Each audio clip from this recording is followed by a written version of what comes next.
Malembe TV près de vous, avec vous, pour vous. Près de Dieu, avec Dieu, pour Dieu. La promotion de toute œuvre spirituelle, l'œuvre chrétienne, c'est nous. Jésus,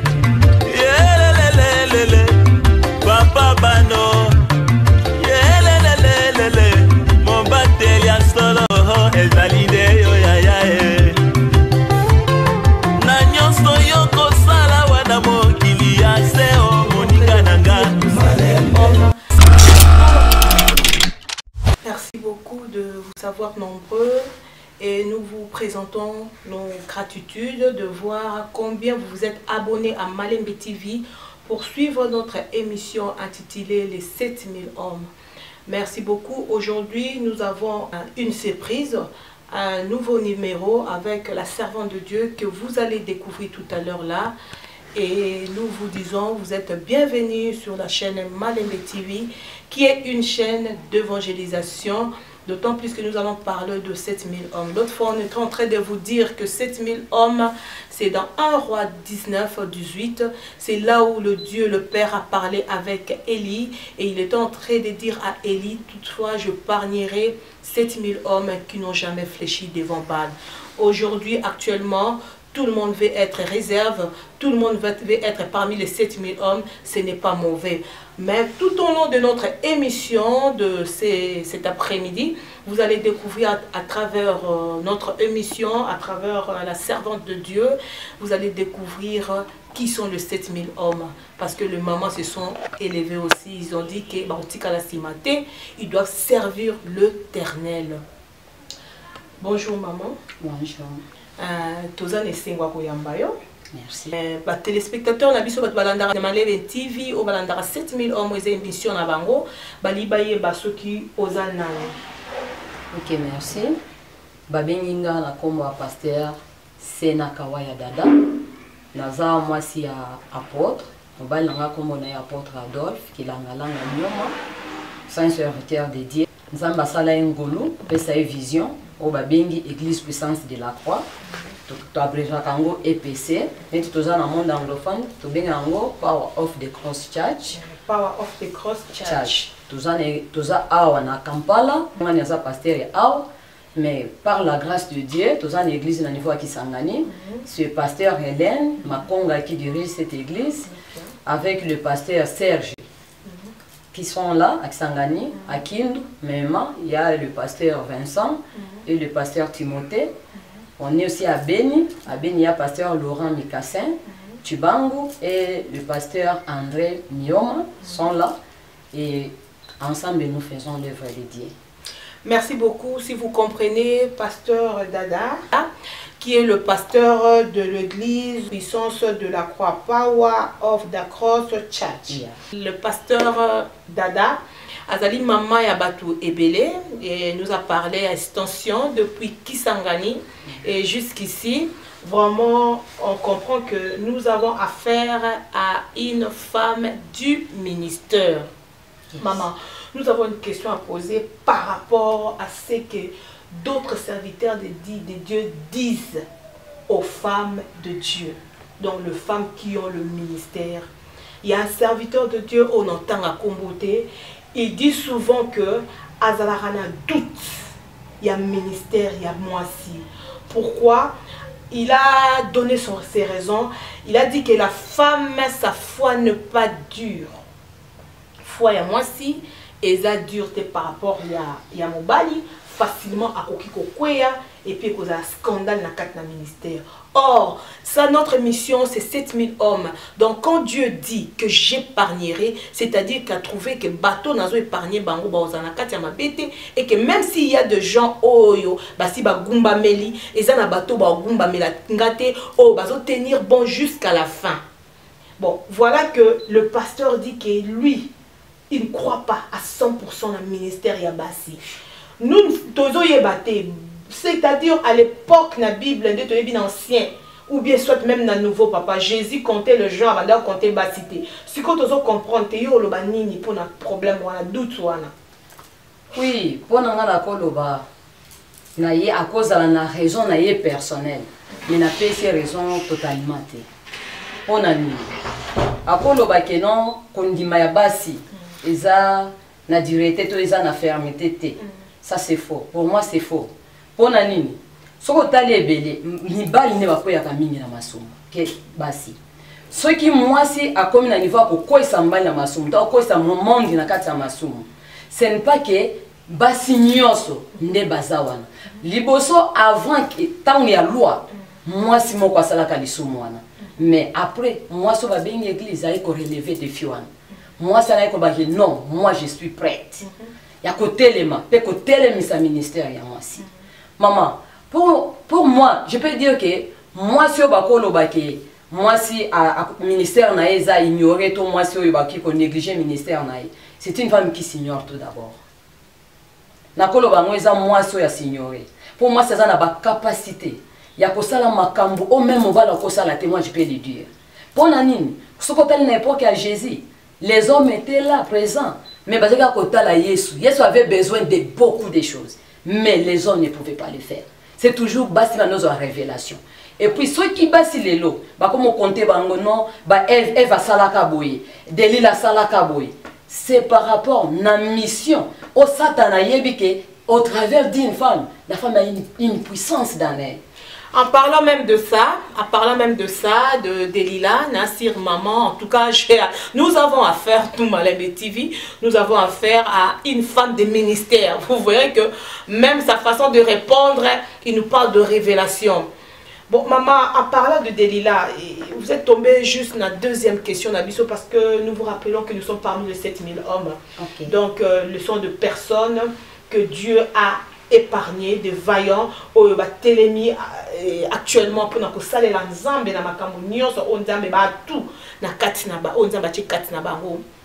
Ce qui totalise depuis ancien jusqu'au Nouveau Testament. Au moment de l'histoire Ève, c'est elle nde a salaki makambo. On a toujours une femme. Ok na Samson quand tu as parlé de Delila, toute une femme ba dega et ok na pourquoi parce qu'on parle de Élie. Ok na Zézabel. Qui ici Élie? Élie a son kima. Élie n'a plus sur sa tête qu'il avait une puissance. Il avait un pouvoir. Il y a ce qui monte au 400 prophètes à Bali, palangani. Tu vois, il savait plus ce qu'il avait. Or la Bible dit ceci dans 1 Romain, tenons-nous fermes dans la gloire de Dieu, persévérant à la gloire de Dieu. Mais Élie a kimi a palangani a zoé besika au batamate. Bon, toujours le femme que le diable utilise. Parce que tu as parlé du diable.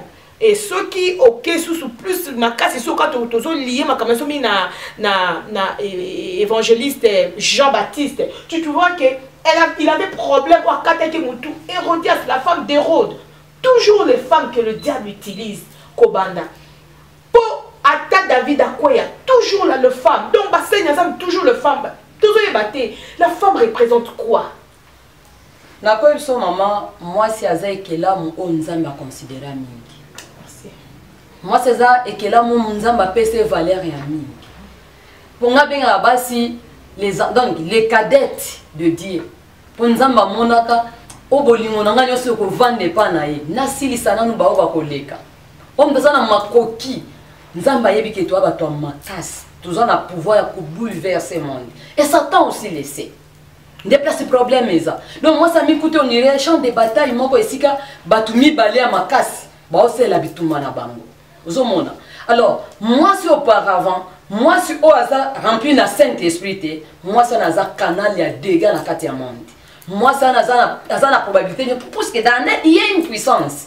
Puissance au eza ceux qui font ko sala mabe, moi ça na makokinyo sa ko sala mabe. S'il faut ko sala malamu, moi ça na makokinyo sa ko sala malamu maman. C'est pourquoi au monde, même dans la mission, même si vous vous souvenez même des séries, même des films, au commun, on a utilisé mission suicide de m'toko récit, pourquoi? Parce qu'il n'y a qu'à dire moi si. Nous sommes etika la kana bonza, menza makenda collecte ça on a qu'à dire moi si. Au kuti moi si, n'a pas raison nous sommes moi si azali. Na domaine nous sommes na kati ya Bible. Même dans l'Ancien Testament là on parle que non, moi si azaki ka yakobe c'est ça qui n'a pas si tu vas neuf tonga. Vous okuta ba Déborah. Zekato yakobe bisatele bazalaki. Zaki n'a pas sur le kola barit. Mutazola na ba instruction. Azoye basoki na sali boy e kozala boy. Et puis okuta moi soit azo koma tina niveau ko kozala. Koko a Jésus. ozomona na ndenge wana okoyesanga mobali aza kokwa Jésus na nzoto vraiment tolona na nzoto mobali aza kokwa Jésus azate mais mwasi aza kokwa Jésus na nzoto. Pourquoi? Parce que na kati ya mwasi nzamba mona kiloko mwasi azo produire ozo pesa ili liquide ya mke mwasi azo pesa mutu mubimba tu te rends compte na kati ya mwasi wana mwasi azeloko papa azo loba ke non ya zo ignorer ministère ya mwasi aza ko ignorer na mwasi na aza ko signorer ye moko po ote na kati ya mwasi ndinga aza wana mwasi na ye pe azo botisa ye bana mwasi kaka mwasi aza eloko akosakana te mama mwasi aza eloko ya valeur mwasi nzamba pese makoki na ba possibilité ba capacité soki mwasi oyo atonisami na molimo alobi a décidé na kosala eloko pona nzambe salemaka. Merci beaucoup, pasteur. Merci vraiment, maman. Merci beaucoup pour l'intervention. Je vous rappelle que nous sommes le 7000 hommes. 7000 hommes, ce sont des serviteurs de Dieu, des servants de Dieu que Dieu a mis à part. Nous sommes parmi ces 7000 hommes. Et je vous rappelle que même maman Sena, Kawaya, Dada, il y a ministère, il y a Église Puissance de la Croix. Et elle et son mari, apôtre Adolphe, Bango Baza parmi 7000 hommes que Dieu a épargnés. Maman, si nous rentrons à un roi, parce que c'est là où vient notre révélation, nous servons le Seigneur et la Bible dit, na foi baba ajouter science. Les études qu'on a fait, de continuer à Mabondeli, Dieu nous parle à propos de cette émission. Émission Oyo et il nous donne le thème. Il a dit parle tout au long de ton émission sur 7000 hommes. Alors, ceux qui ont continué un roi, chapitre 19, au Bandine Bandelitina 18, na Souka, au monde on nous parle brièvement de Élie et Zézabel. Et on nous montre brièvement comment Zézabel a fait la déclaration que a Obama Élie. Et combien Élie a banga elokwana. Et puis Eli oyo ayeba kinguya o nzamba zalaki na ngo o atiki kati na ye mais abanga maloba ya Zézabel pe akima. Mais quelque part na Souka au mona nzamba zo yebisa ya le 7000 hommes qui n'ont jamais fléchi devant Zézabel et qui n'ont jamais baisé les lèvres devant Zézabel. Tolugu on peut savoir révélation en tant que femme de ministère. Qu'est-ce que tu comprends par là? Oui, merci maman. Vraiment, tout d'abord, Nzamba Pambola. Merci.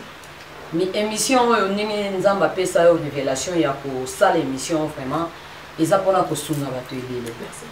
Oui, jusqu'à maintenant, Batuebele, ils ont en confusion. Batu ba autant la Bible, le quoi lecture, mais Bazou allait inspirer. Lorsque Nzamba Zo Lobana Eli, on a 7000 pour Baza à part, ils ont par rapport Nengotu Kolobana Eli.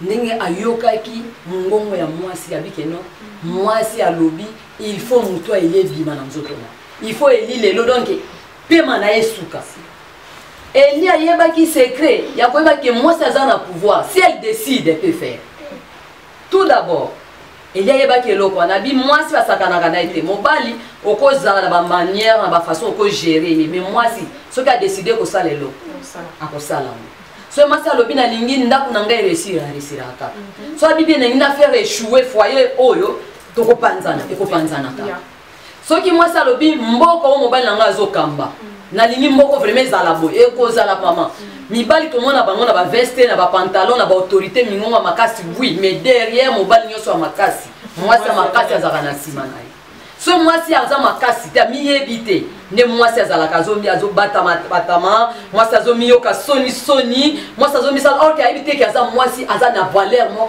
donc liboso na nzambe pe liboso na bato et ni tout à sachant que net mwasi muto alobi achaba amuninga nga mbali toko discuter toko sisa lisolo mais mwasi soki azwi décision na kozala te. Et c'est par là que Eli a kobosa na même que na solo na nzambe na onzamba yebisanga te mais ngaso na lobi nzamba to saka. Eli a bosan ke aloba ke 3h30 mbule konoka te pe noka abo e munoka te abosani. Eli a mikuti akomi mutu pa makwa nini pouvoir ko na kati ya mwasi. C'est pourquoi ignorer une femme. Et ça pour ignorer nation mu mama ko s'ignorer yo moko. Tout à fait pasteur. Mwasi azel loko o eza ko sakana ite. Eli tango akomi na niveau koloba nzambe.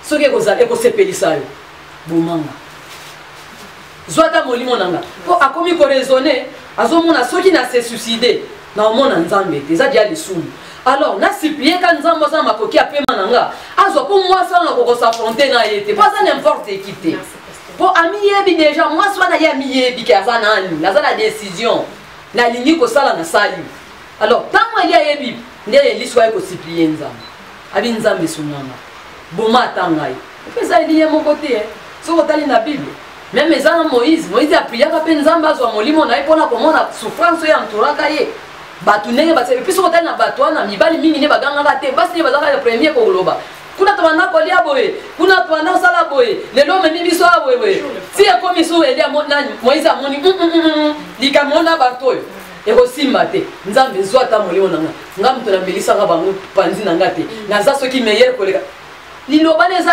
ye moko te ozokuta mutu munene lokola Jérémie akomite na niveau ko modire na jour abotamaki a modire na mutu amemela papa na esanga ko bake no mwana mbala botami tu vois ça alors eli tango mikuti wana komo loba naza meilleur te koleka batu misusu batu wana c'est parce que Elia comme déjà confunda peuple ya Israël auprès de Dieu pour na somo ya moi si Elia fundi peuple ya Israël alors binini abi nzambe bato wana misu na tikalinga moko po bango nyonso d'après ye abona ki bango nyonso si ba bebi non il y a toujours ba o ba telemaka o bazana na nzambe so les ana bato to ba kozala sali obino boyebi mais na pembeni nzambe ana bato obike déclaration ya Eli obike memela ka nini tant nzambe azose kende place tel kende ko wendre mututel kende place tel tina niveau nzambe azose abike ne la place tel kende ko wendre mutu moko komo na Élysée maman ko nzambe abimise na administration prophétique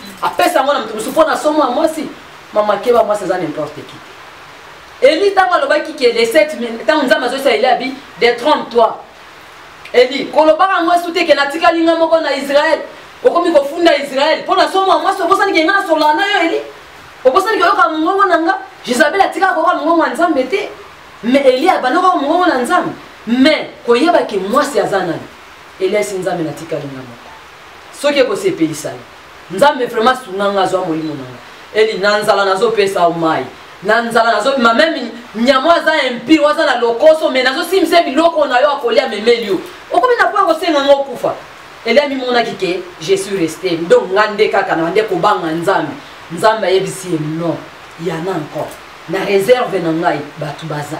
Merci beaucoup, merci pasteur. Vraiment, nous rappelons que nous sommes devant la servante de Dieu, pasteur Sena Kawaya Dada, du ministère de l'Église Puissance de la Croix. Yes. Merci beaucoup, maman. Vraiment, et ma révélation, les autres actions que tu as mis, une femme de ministère. Bon, Tony Kaka, en tant que femme de ministère, en tant que pasteur, maman, femme de Dieu. Tony Kaka, conseil nini, ou bien eloko nini, si pour ne pas dire que conseil, eloko nini oki koloba, na basi oba telemi, baza parmi ba 7000. Donc on a maman Fallon boye, baza l'émission na bango, a telemi. Bon, conseil nini on ça parce que il y a Toé qu'on remarque, et ça même dans la salle surtout des hommes de Dieu, je ne parle pas de femmes de Dieu, les hommes de Dieu, parce facilement on peut décourager. Facilement, à quoi l'obélo on peut décourager. Yo to yambi yo oza lokola net modèle. Na kati ba maman posa na ministère, tu es une femme de Dieu, tu es un pasteur. Et le konyo koloba pona ba maman o ba telemi. Même na ministère tes mères, les servantes o ba telemi. Vraiment, tout d'abord, la félicité. La félicité, maman, au nom de Yebi. Pendant tout à l'heure, ma vie, ils ont abassé les bâtiments. Assez ignoré, mon corps, il peut avoir misalika, komika, moi c'est un arbre. Neti basaka na ba tribune sous na kotanga te bon. Soto va na salon, moi ça ko vendre te yo qui est na chambre. On a yo mo na no Yebi valeur na yo te an. Yo au mérité kuna. Wama simso so ko donke na na rido yo ka so ni lezo leka za bongo na encourager baswana pourquoi ba miyebi ba banani ata so za pembeni ya mbali zo linga écraser a étouffer yo ko se laisser faire te omoni tant loi ba ne ko fonctionner ba se belé ba ne ko mikuta ke bazana se même ba compter même bango te mais so na ko raisonner na tali na tangi bible naye komona place oyo Yesu azoyesa bato badisciple bamikanga esika moko bazela lisungi ta mosungi akoya apres wana nde bakozala libre kokende partout dans le monde kosala mosala oyo tosala lelo tozalaki promesse biso tout ezala mibali kaka te mama mpo na kati wana ezalaka na bamari le madela banani na banani na bane baye na kati basi mpe bazalaka na kati bazalaka mibali te ntango mpe molimo mosanza awa kokita akitaka likolo ya motu nyonso wana basi bazalaka bango mpe baprofetizaka molimo mosanza atonisa bango na kota sika balobaka kota sika mibali au même temps et puis bango tout bakenda balobaka partout que Yesu asekwi molimo mosanza akotikati na biso bazwi puissance ya kobanga eso eloko te esika bande kobanga ke bakoboma biso bakomi na 100 francs wana et puis jusqu'à maintenant soko tangi Bible ozoke kuta basi oyo bazalaki na Jésus ba soutenir ministère à Jésus maman ba soutenir ministère à Jésus ce qui Jésus peut akoke koloba un jour ke aloba ke non naza fier na bato ba soutenir na msala akoloba nazaki na mwasi moko pembe nanga parce que so bien que non zaki un mot so nous allait frapper Jésus à ça moi wapi moi qu'on ne peut pas batel otaki comme nini maman est-ce que Martha a mobile moi si azana probabilité ko sunga msala na nzambe na domaine nyonso c'est pourquoi na yesa ba maman ba o ba vandi baza frustré pour mettre bango bagangela bango que la femme se taise ce n'est pas ça na lingina ko tete na ba doctrine na ba nini mais na ngina loba moi si tellement joie courage travail implore le Saint-Esprit pourtant to senga Saint-Esprit biso yo so Saint-Esprit to nza biso toza parmi réservé à 7000 wana toza parmi les 7000 o nzamba zo compter na nos services même celles-là qui sont encore là dans leur riz, bon, parce que là, tu as mini jeep, non, bazan en cas d'ignorance, mais elles aussi. Merci beaucoup, merci, vraiment merci pour l'intervention. Il y a Moussalina Nzambe, maman, la femme de Dieu, pasteur Dada. Merci beaucoup, maman. Je ne sais pas ce qui, parce que tout comme Nasuka, sur la famille, mot de la fin, tu peux dire. Ok, merci vraiment, maman Fallon. Tout d'abord, on a fait merci pas na yo nzamba inspira yo, kopesa yo vision oyo. Eza facilité pour na moi si basi belé baza complexé, baza na ba vision na kati na bango mais complexe moko ezolata. To lobi merci na Malem TV vraiment et sungi biso makasi na mboka Kampala. Alors bande ko tout bo baza pemeni ya Kampala ba yo ka Malem TV kana sango ba luka ba s'approcher. Vraiment Malem TV ezo rendre ce service eza kitoko mingi. Et puis baza ba orgueillité baza ba tout le monde baza humble bazo sala bazo collaborer vraiment na battre belé so mi pesi vraiment baza prêt pour na ko yamba yo na lobby merci naza moi c'est apôtre neti mama Fallon na zoloba c'est sûr naza moi c'est apôtre en même temps naza rapé na ministère nanga ba bengango femme ministre dans la femme ministre na eza basi ya ba serviteur de Dieu na basi o baza na ba na hein baza na loko ya nzambe na kati na bango me baye bateneni bakobimisa ngo libanda souvent tozala bango topesa na kamateya pe ba prière ensemble même na Kampala tosaka ngo chaque mardi pour église na Kampala naza pasteur église eza na niveau ya Ndeba derrière mosquée d'Unir à just wana le adresse église eza wana tosaka ngo chaque mardi na basi o baza na posa vraiment posa ela nzambe tozaka wana to prier ensemble. Alors, on a sepeli mingi vraiment na boyambi on a zui na kati ya ministère ya na kati ya mission oyo o mama Fallon na telemeli na bandeko nyonso ba o bazo soutenir ye prière na ngai kozwa muto aboye na kati ya vie eza facilité o a mi lancer bien aimé to laisser mon côté to sunga ye to pesa et to sunga na prière to sunga financement pour financièrement pour eloko ezo salema et sengi pe matériel et sengi pe ba moyen vraiment de loin ou de près to soutenir maman oyo quoi que musika to lancer. Merci beaucoup, nous tendons à la fin, nous vous remercions d'être fidèles à Malem TV, d'être branchés et d'être fidèles à suivre. Nous remercions parce que si l'homme de Dieu, l'apôtre Adolphe, n'avait pas permis, qui est le visionneur de l'église, Église Puissance de la Croix, n'avait pas permis que son épouse, pasteur Dada, aya ne côté on n'allait pas se découvrir la révélation. Tout ça, ça montre fruit à formation. Il y a mon sac de Nzambe. Vraiment, Tomoni Yango papa, maman en live. Et merci beaucoup. Et prochain rendez-vous, rendez-vous la mardi, chaîne à Malembe TV. Branchez, soyez branchés, soyez abonnés. Vous allez découvrir Marambo Belé. Comme toujours, on le dit. Merci beaucoup. Papa Tolobi, merci. On a ngonga kitoko pesibiso. On a kosolanatina. Ya makambu oyo eza ya bokonzi na lola pona ba mama. Merci mingi to pamboli mama oyo apesi biso micro pona kosolola na tina ya émission 7000 hommes. Pambola libota na ye to pamboli mutu nyonso azolanda biso. Nzambe yo yebi ba problème na bango de loin de près. Nzambe simba mitema na bango consoler ba o basili kobuka na mitema. To pamboli pe Malembe TV Nzambe pesa bango makoki pe bakoba liboso partout dans le monde batu ba découvrir Malembe TV baza banani. To pamboli mutu nyonso oyo a contribuer ki pona réciter émission oyo na kombo na Yesu. Amen. Amen.